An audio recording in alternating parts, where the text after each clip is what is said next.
Java programming के एक और ट्यूटोरियल में हाजिर हैं और इस ट्यूटोरियल में बात करेंगे जावा ग्रिड लेआउट मैनेजर के बारे में। ग्रिड लेआउट मैनेजर और जावा ग्रिड लेआउट मैनेजर अरेंज करता है कंपोनेंट्स को या कंट्रोल्स को रोज एंड कॉलम्स में। तो ये अरेंज करता है कंपोनेंट्स को रोज एंड कॉलम्स में, और जब वो अरेंज कर देता है इसको तो फिर सारे कंपोनेंट की साइज को सेम कर देता है। तो अगर लेबल कंट्रोल है, टेक्स्ट बॉक्स कंट्रोल है और बटन कंट्रोल है हमारे लेआउट में, तो जब हम ग्रिड लेआउट मैनेजर यूज करेंगे तो सारे कंट्रोल्स या कंपोनेंट्स की जो साइज होगी सेम होगी। थोड़ी देर में देखते हैं कि किस तरह। ग्रिड लेआउट मैनेजर के 3 डिफरेंट फॉर्म है। पहला है grid layout, simple grid layout. हम स्पेसिफाई नहीं करते कि कितने रोज एंड कॉलम्स हैं।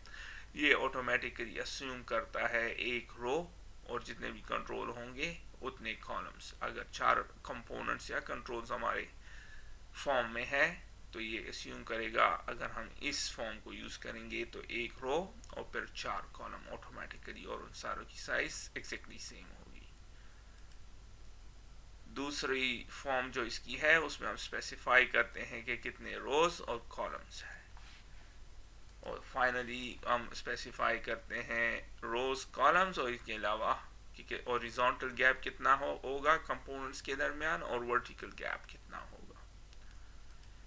इसकी एग्जांपल आपके सामने है। सेट लेआउट करो न्यू ग्रिड लेआउट, तो एक रो और जितने कंपोनेंट्स होंगे उतने कॉलम। फिर set layout new grid layout, इस केस में 3 रो है और 2 कॉलम है, और फाइनली 3 रो 2 कॉलम और उनके दरमियान हॉरिजॉन्टल स्पेस गैप कितना होगा 40 पिक्सल, और वर्टिकल गैप टॉप से बॉटम या बॉटम से टॉप 20 पिक्सल। तो आज चलते हैं इक्लिप्स आईडी को ओपन करते हैं और इसको यूज करते हैं। पिछले ट्यूटोरियल में हमने फ्लो लेआउट के बारे में बात की थी और एक लेआउट को क्रिएट किया था। अगर मैं रन करूं तो आपके सामने है लेबल कंट्रोल, फिर टेक्स्ट फील्ड, फिर बटन कंट्रोल और आखिर में एक और लेबल कंट्रोल। सो जो भी हम यहाँ पे ऐड करेंगे जॉन स्मिथ, वो आपके सामने है। और पिछले ट्यूटोरियल से हमें प्रूव हुआ था कि फ्लो लेआउट हमें ज़्यादा से ज़्यादा हम उसमें अपने लेआउट में कंपोनेंट्स के दरमियान गैप को दे सकते हैं या उन कंट्रोल्स को अरेंज कर सकते हैं लेफ्ट, राइट या सेंटर में। इससे ज़्यादा ये हमें, और हम अपने कंपोनेंट के साथ उनको परफेक्टली अलाइन नहीं कर सकते या अरेंज नहीं कर सकते अपने लेआउट में। इस ट्यूटोरियल में हम उसी एग्जांपल को यूज़ करेंगे और ग्रिड लेआउट को इस पे अप्लाई करेंगे और देखते हैं कि ये कितना फ्लेक्सिबल है। तो आइए चलते हैं, इसको ग्रिड लेआउट कर देता हूं मैं। ग्रिड लेआउट आपके सामने है। अब ये फ्लो लेआउट नहीं होगा, अब ये ग्रिड लेआउट को यूज़ करेगा। रन करते हैं।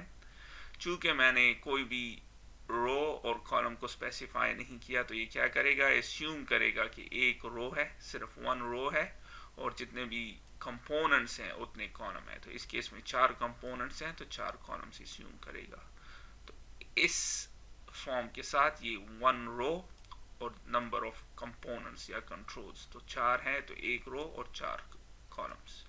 रन करते हैं और आप देख रहे हैं आपके सामने है एक रो में हमारे चारों कंट्रोल्स जॉन स्मिथ,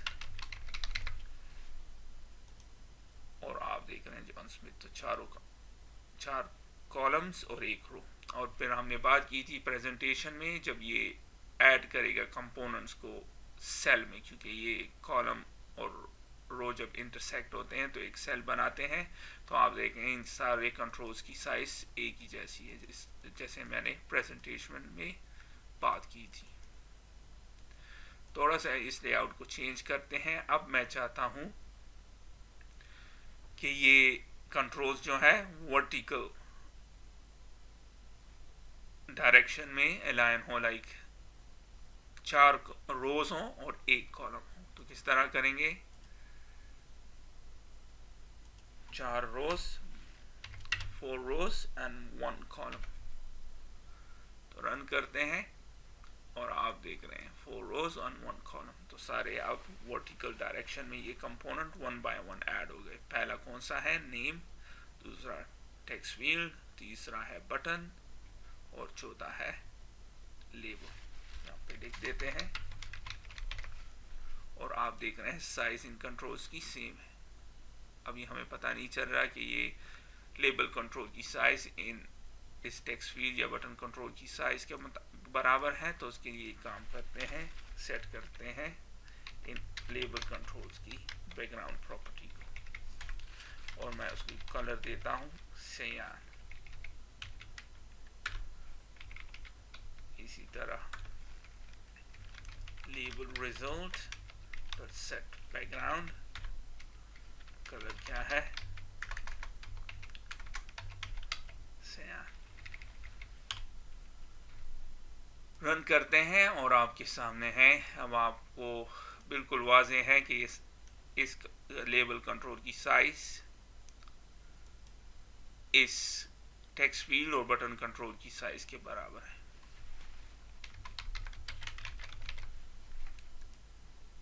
अब हम इन कॉलम्स को, अब मैं चाहता हूं कि क्या हो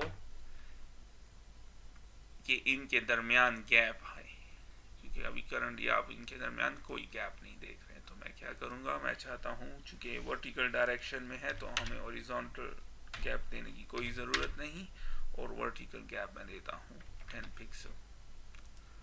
और अब आप देख रहे हैं इनके दरमियान में गैप है, आपके सामने है ये gap.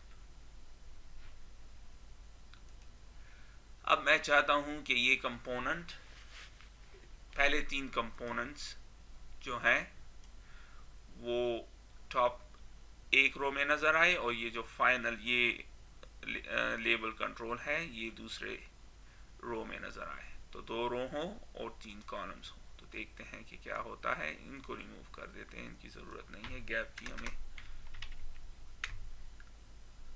So 2 rose and 3 column. तो किस तरह इसको अरेंज करना होगा? पहले 3 कंट्रोल एक रो में होंगे और ये फाइनल जो लेबल है वो दूसरे रो में होगा। लेकिन आप क्या देख रहे हैं कि इसने क्या किया, 2 कंट्रोल्स को, कंपोनेंट्स को एक रो में ऐड किया और दूसरे 2 कंपोनेंट्स को दूसरे रो में ऐड किया। और इसकी वजह क्या है? डॉक्यूमेंटेशन हमें बताता है when both the number of rows and the number of column have been set to non-zero values, non-zero value हो, जैसे कि हमारे केस में है non-zero value है 2 and 3। अगर दोनों 0 हो तो ये 0 वैल्यू है। इस केस में दोनों non-zero है तो फिर ये क्या करता है? the number of columns specified is ignored। तो फिर ये इग्नोर कर देता है ये जो 3 आपने दिया है। तो चूंकि हमने इसको 3 दिया था तो इसने इसको इग्नोर कर दिया। तो अब ये क्या कर रहा है? एस्यूम कर रहा है 2 रोज हैं और कोई कॉलम नहीं है। तो इसने 2 को ऐड किया पहले रो में और 2 को ऐड किया दूसरे रो में। तो हम चाहते हैं कि पहले 3 कंपोनेंट एक रो में हो और दूसरे और ये जो आखिरी कंपोनेंट है ये दूसरे रो में। तो किस तरह करेंगे? बड़ा आसान, इसको हमने 0 कर देना है। अब ये इसको इग्नोर नहीं करेगा, अब ये अस्यूम करेगा कि 3 रोज हैं, 3 कॉलम्स हैं। तो ये पहले 3 कंपोनेंट्स को टॉप रो में जगह देगा और इसको दूसरे रो में। और अब आप देख रहे हैं आपके सामने। तो आपने इस फर्क को याद रखना है कि अगर आपने दोनों को नॉन जीरो दिया हुआ है, यानी ये 2 है और ये 3 है, तो ये फिर कॉलम को इग्नोर करेगा। तो आपने देखा कि जब हम इसको रोज को 0 कर देते हैं तो फिर ये कॉलम को इग्नोर नहीं करता, क्योंकि अब दोनों नॉन जीरो नहीं है, सिर्फ कॉलम नॉन जीरो है। तो ये फिर इसको 3 कंसिडर करता है और 3 कॉलम्स डिफाइन करता है और उसमें पहले 3 कंपोनेंट्स को ऐड करता है और चौथे को दूसरे रो में ले जाता है। तो इस ट्यूटोरियल में आपने देखा कि grid layout manager flow layout manager से ज़रा ज़्यादा पावरफुल है और हमें ज़्यादा कंट्रोल देता है कि हम अपने कंपोनेंट्स को किस तरह अपने लेआउट मैनेजर में स्पेसिफाई कर सकते हैं, या अपने कंटेनर में या अपने एपलेट में इसको किस तरतीब से स्पेसिफाई कर सकते हैं। तो इसके साथ ही मैं इस वीडियो को ख़त्म करता हूँ, फिर मिलते हैं किसी और ट्यूटोरियल में, तब तक के लिए खुदा।